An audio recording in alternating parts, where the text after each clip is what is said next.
여러분 안녕하십니까? 참 좋은 아침입니다.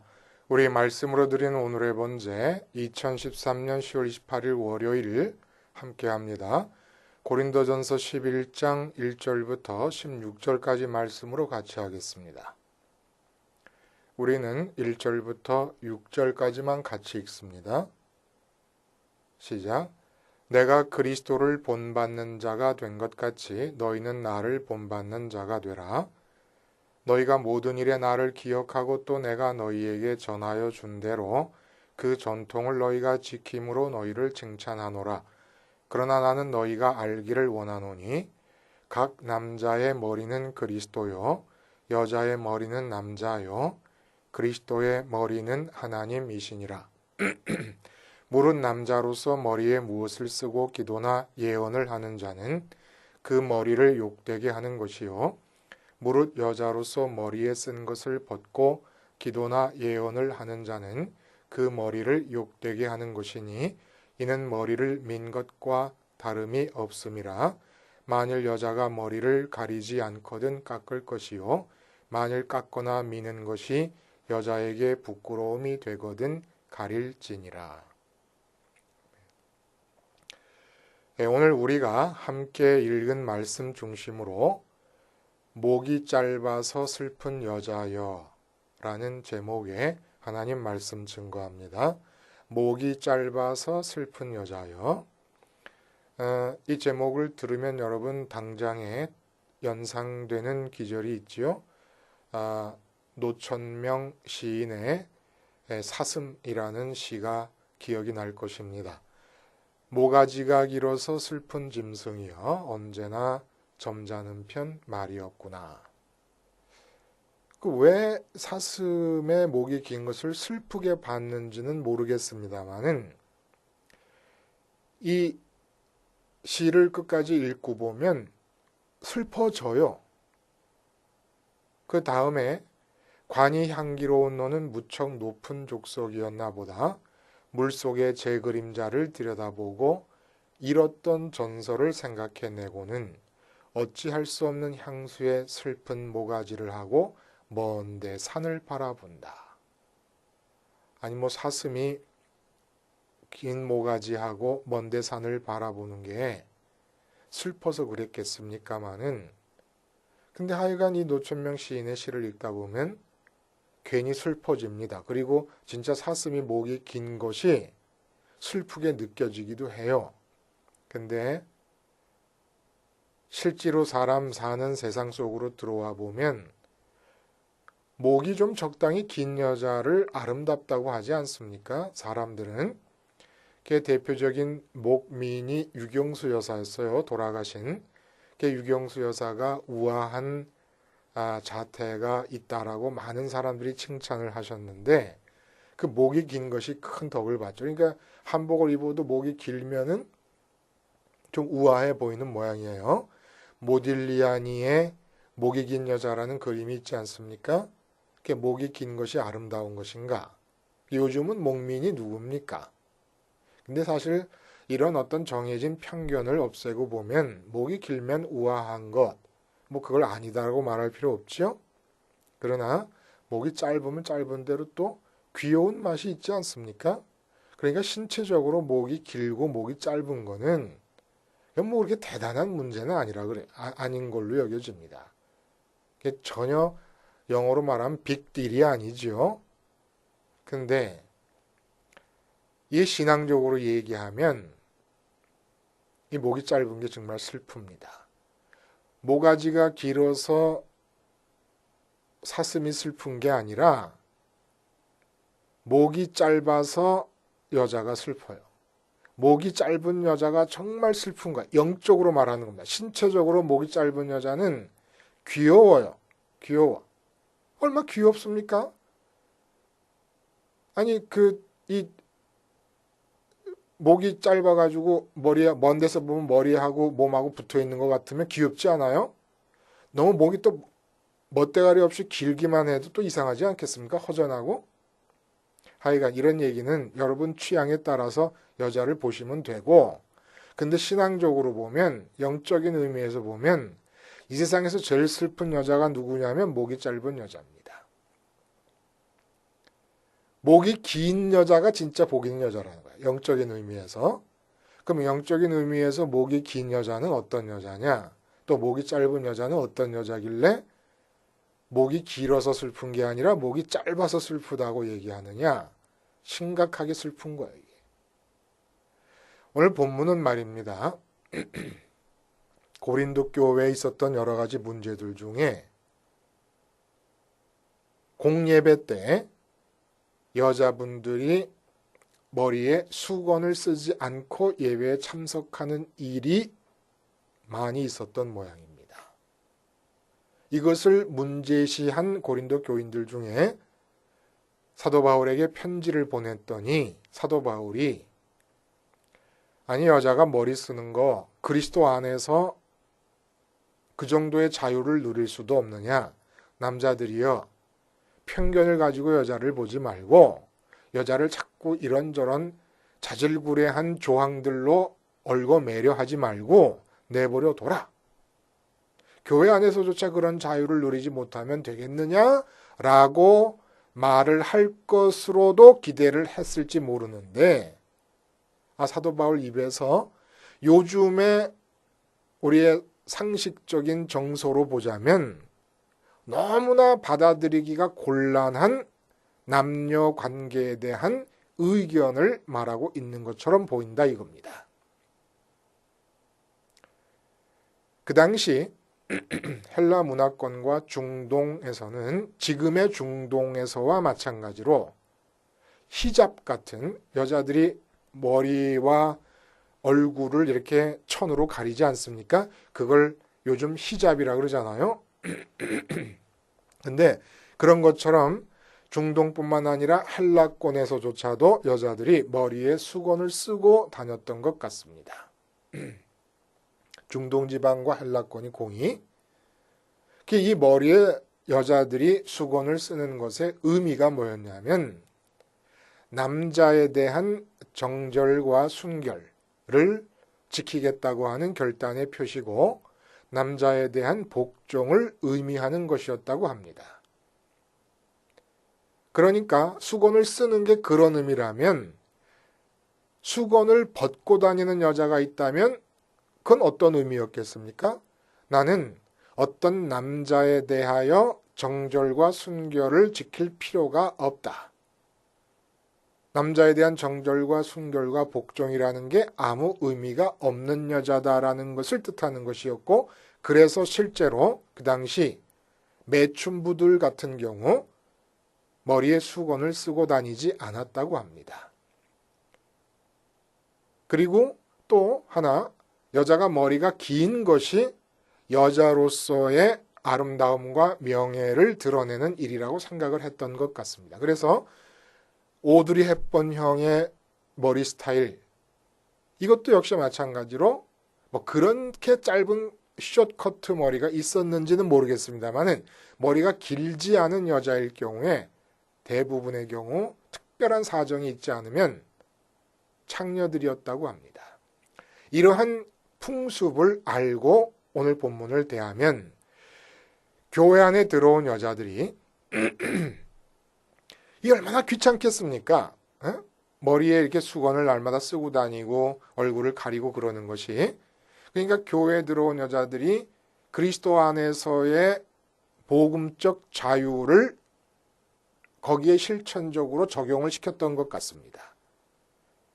근데 이게 고린도시의 풍습상 어떤 부작용이 있을 수 있냐면 여자들이 머리에 수건을 쓰지 않고 예배를 드리는 광경을 믿지 않는 사람들이 보게 될 경우에 아니 여기에 웬 거리에 매춘부들이 이렇게 가득 모여 있어 라고 볼 수도 있고 또 사도 바울의 생각에는 그리스도인의 자유가 그런 식으로 자꾸 적용이 된다 그러면 안 그래도 문란한 이 방만한 고린도시의 분위기와 연결이 돼서 교회의 영적 순결을 지켜나가기가 어렵다고 본 겁니다.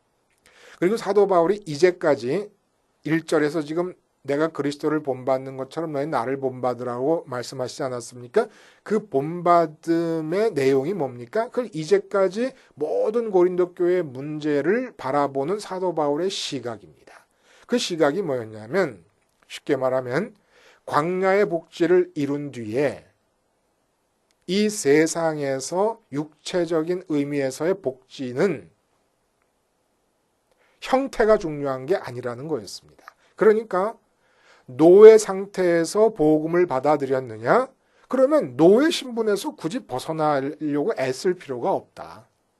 왜 그러냐면 노예는 육체의 현실이지만 네 마음이 십자가에서 주님과 함께 연합해서 마음이 하늘을 소유하게 될 때는 마음의 성공을 이루고 광야의 복지를 이루게 될 때는 광야의 복지가 뭐라고요? 육체와 연관된 상황과는 무관하게 육체가 있기 때문에 주어질 수 있는 것들과는 무관하게 마음이 주님의 십자가와 부활과 승천을 따라서 하늘로 올라감으로써 하늘을 갖게 될 때 얻게 되는 복지가 광야의 복지고 이때 얻게 되는 성공이 마음의 성공이라고 그랬습니다. 이렇게 마음의 성공을 받고 나면 내가 지금 육체적으로 노예라고 하는 현실조차도 하나의 하나님의 뜻 안에서 주어지고 하나님의 섭리 안에서 주어지고 있는 역할일 뿐이지 너의 인격이 노예도 아닌 것이고 자유하지 못할 것도 하나도 없다. 노예가 아니라도 복음을 받아들이지 못하면 자유함이 없는 것이고 죄의 노예가 되어 있는 것이고 실제 육체적인 신분이 노예일지라도 십자가를 통해서 마음의 자유를 얻게 되고 천국을 얻게 되고 세상 가치들로부터의 자유를 획득하게 되면 진정한 자유인으로서 노예의 신분을 유지하면서 살아도 부족함이 없다. 한마디로 마음의 성공과 광야의 복지를 이루면 육체적인 상황과 현실은 그렇게 대단한 것이 아닌데 자꾸 너희들이 육체적인 현실을 바꾸려고 마음을 거기다 주게 될 경우에는 그러한 삶이 반복되다 보면 결국 마음이 다시금 육체에 예속되어 버리고 죄의 노예가 되어버리는 환원 현상이 일어나니까 그러지 말라. 그러니까 결혼한 여자는 이혼하지 말 것이고 이혼한 여자는 결혼하려 하지 말 것이고 그냥 받아들인 그대로 복음을 받아들였을 때 그대로를 갖고 살 생각을 해. 이건 하나님께서 변화시켜 줄 수 있습니다. 그러나 내 마음은 이 상황을 바꾸려고 마음을 거기다 쏟지 말아라. 하나님께만 드릴 생각을 해라. 이런 입장에서 볼 때에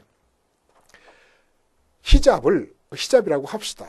머리에 수건 이렇게 부르지 말고 그걸 벗고 안 벗고는 중요한 게 아니고 고린도시의 풍습을 염두에 둘 때는 교회가 매춘부들의 모임이라고 오해도 받을 수 있고 그리고 중요한 것은 성서적으로 볼 때 수건의 그 히잡에 부여되어 있던 의미 나는 어떤 한 남자를 위해 정절을 지켜야 되고 어떤 한 남자에게 복종하는 삶을 살아야 된다는 그 의미가 성서적으로 볼 때 그렇게 어긋난 게 아니다.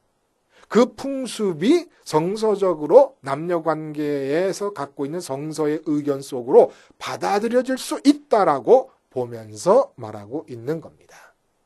이렇게 말하면 여성 해방 운동가들이 보면 아주 민감하게 반응할 내용들이 많이 있죠.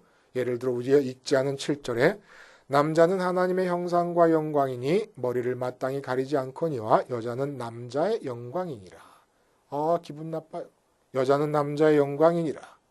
남자가 여자에게서 난 것이 아니라 여자가 남자에게서 났으며 남자가 여자를 위하여 짐을 받지 아니하고 여자가 남자를 위하여 짐을 받은 것이니 그러므로 여자는 천사들로 말미암아 권세 아래에 있는 표를 그 머리에 둘지니라. 이게 무슨 말이냐면 마지막에 천사들이 위에서 내려다 봅니다.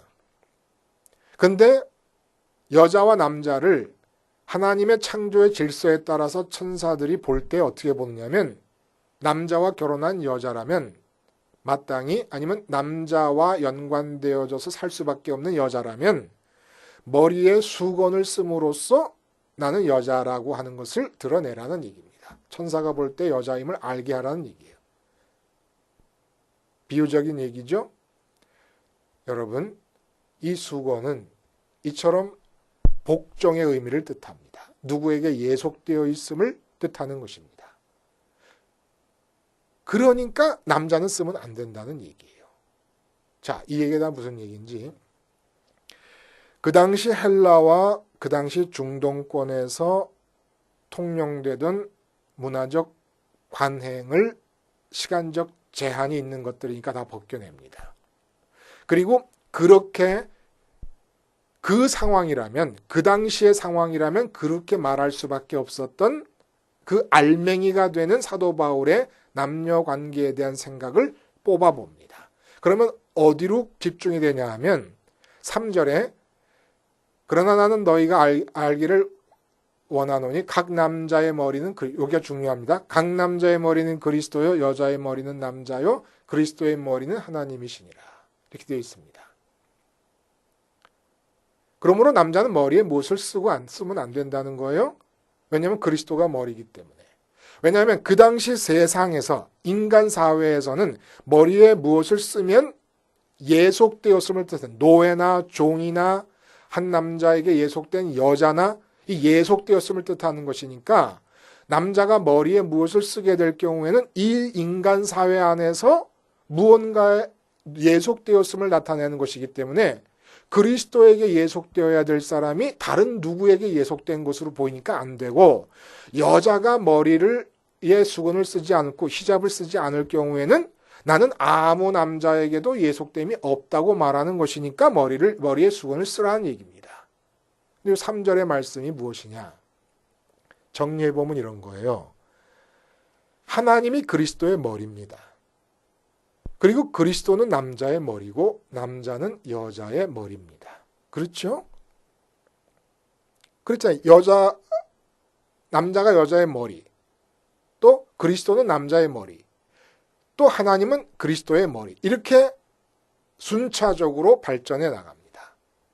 머리와 몸의 관계는 몸에서 모든 생각이 결정되면 머리에서 몸의 사지는 머리에서 결정된 대로 움직이게 됩니다. 이게 절대적인 복종과 예속의 관계를 말하는 거지요.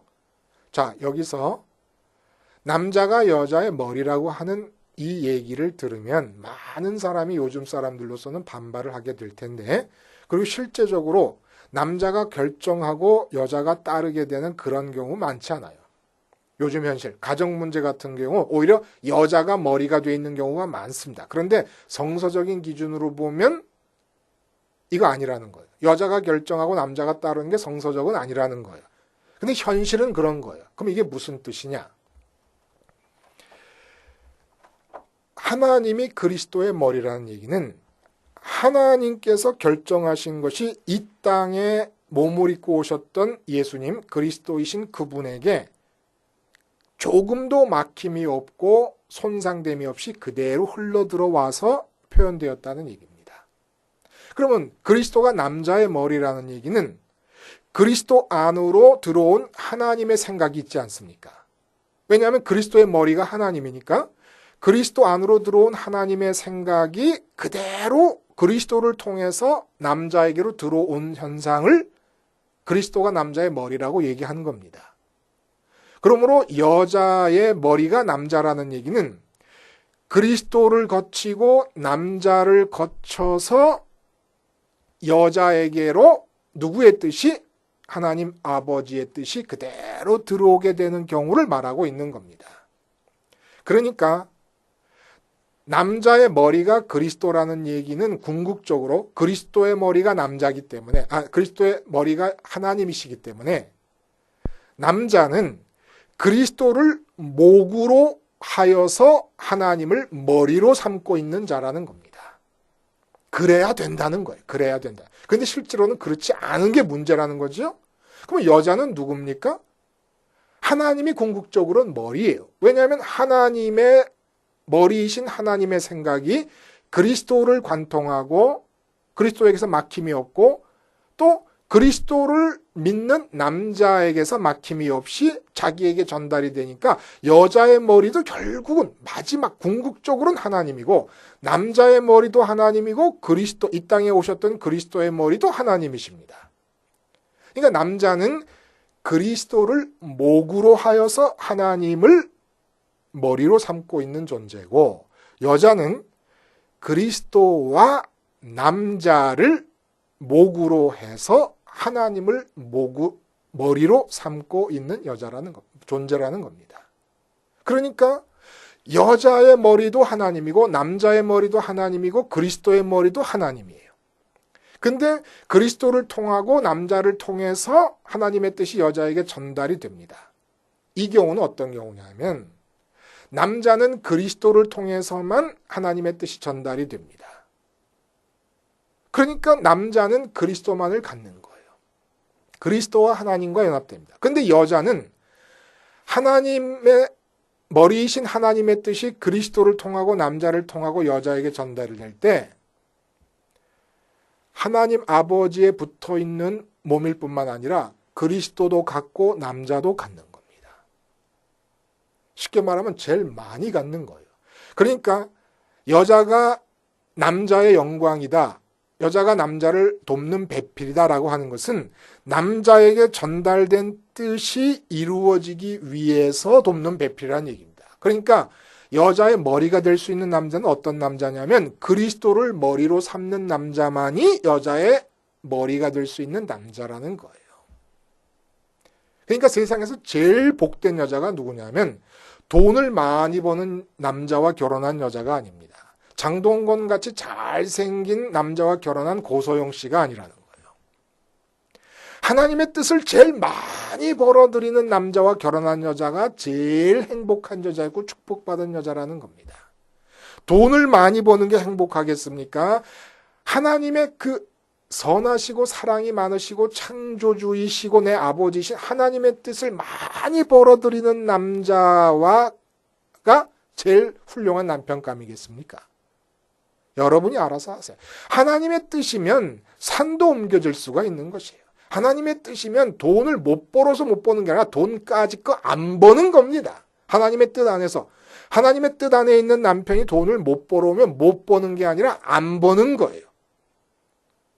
돈 없어도 행복할 수 있으니까. 다른 사람은 돈을 많이 가져야 되지만 돈 없어도 행복할 수 있는 여자니까. 그래서 돈을 안 주시는 거니까 하나님의 뜻이라서 돈이 없으면 돈 못 버는 남자가 최고의 남자가 되는 겁니다. 그래서 목이 짧은 여자가 누구냐면 하나님을 머리로 삼지 않아요. 내가 머리가 돼버립니다. 그러니까 목이 없는 거예요. 목이 없어. 그리스도와 남편이 중간에 끼어 있지 않아요. 여기서 오해할 수 있죠. 모든 사람의 구원은 남녀노소 할 것 없이 나 스스로가 주님께 붙을 때, 주님과 십자가에서 연합할 때 가능해지는 겁니다. 그런데 남자와 여자가 남자의 몸을 입고 여자의 몸을 입고 이 세상에서 살지 않습니까? 이 세상에서 남자와 여자가 함께 살 때 어떻게 질서가 잡혀야 되느냐? 바로 하나님이 그리스도의 머리고 그리스도가 남자의 머리인 상태에서 여자가 남자를 머리로 삼고 살 때가 가장 완벽한 질서요. 가장 완벽한 행복이고 축복이라는 얘기입니다. 목이 긴 거예요. 그리스도와 남자는 목의 하단부고 그리스도는 목의 상단부가 되어서 하나님의 머리가 되어 있는 상태에서 사는 겁니다. 삶이 우아해질 수 있습니다. 목이 길어서. 이렇게 해서 그리스도와 남자라고 하는 목의 상단부와 하단부가 없게 돼버리면 이건 그야말로 멸망으로 가는 여자고 목이 짧아서 슬픈 여자가 되는 것이고 나는 그리스도를 믿는데 남자가 믿지 않을 경우 남편이 믿지 않을 경우에 이 슬픈 여자지요. 멸망까지는 아니라도 슬픈 여자가 됩니다. 그럼 어떻게 해야 되냐? 현실은 그리스도를 머리로 삼는 남자가 없지 않느냐? 그리스도의 십자가에서 완전히 죽어가지고 그리스도와 연합하고 어떻게 하든지 그리스도 안으로 통과돼서 들어오는 하나님의 뜻이 우선이다라고 생각하고 사는 남자가 실제로 많지 않지 않느냐? 어떻게 해야 되느냐? 그리스도가 남자의 머리고 남자가 여자의 머리라고 하는 이 사도 바울의 말씀의 뜻을 기억하고 살아가는 겁니다. 그리고 남자를 봐요. 하나님과 아랑곳 없이 살아가요. 그리스도와 아랑곳 없이 살아가요. 천방지축이에요. 신앙적으로 보면 지가 뭐 다 할 줄 알고 살아갑니다. 겁 없이. 사업이고 뭐고 다 자기가 결정하고 살아가요. 내버려 둬요. 그러나 그 남자가 나와 결혼한 것이 하나님의 큰 섭리 안에 있어요. 섭리적 결혼이 이루어지고 있어요. 아직 은사적 결혼이 이루어지고 있는 게 아니죠. 은사적 결혼이라는 게 바로 남자가 그리스도를 머리로 삼는 남자로서 내 머리가 될 수 있어서 내 목에 하단부를 이루어줄 수 있는 남자. 그런 여자는 뭐 말할 것도 없이 축복된 거지만 그렇지 못할지라도 은사적 결혼이 이루어지지 않은 상태라도 섭리적 결혼 안에서 언젠가 이 남자가 내 목에 하단부가 되어주고 자기 스스로 그리스도를 머리로 삼음으로써 내 목의 상단부가 되어줌으로써 그 남자와 그 남편과 함께 살아가는 이 가정에서 함께 무엇인가 결정해야 되는 모든 상황 속에서 내가 목이 긴 여자가 되어서 하나님의 뜻이 그리스도와 남편이라는 목의 상단부, 하단부를 통해서 내게 흘러 들어올 수 있는 여자가 될 날을 소망하며 기도하며 살아가는 겁니다. 이런 생각을 갖고 남편을 바라볼 때 우리의 기도가 결정되고 남편을 바라보는 시각이 달라질 수 있다는 거예요. 저 남자가 언젠가는 내 목의 하단부를 이루어야 될 텐데 자녀 문제에 대해서, 가정 문제에 대해서, 사업 문제에 대해서 모든 함께하는 시간 속에서 내 목의 하단부가 되어줄 날을 기다리면서 살아가는 겁니다. 나도 천방지축이었잖아요. 내가 먼저 그리스도를 받아들였다고 한다면 나를 보면 내 남편이 아무리 못나 보여도 그리스도를 머리로 삼고 사는 날이 오지 않겠습니까? 그래서 모든 여자들이요, 아무쪼록 죽기 전까지 사슴처럼 목이 길어서 항상 기쁘고 범사에 감사할 수 있는 복된 여자들이 되시기를 바랍니다. 기도하시겠습니다. 하나님 아버지, 목이 긴 여자가 되어서 목이 짧아 슬픈 현실로부터 벗어나 가장 복된 여자로 이 세상을 살아갈 수 있는 은총을 더하여 주시옵소서. 예수님의 이름으로 기도하옵나이다. 아멘.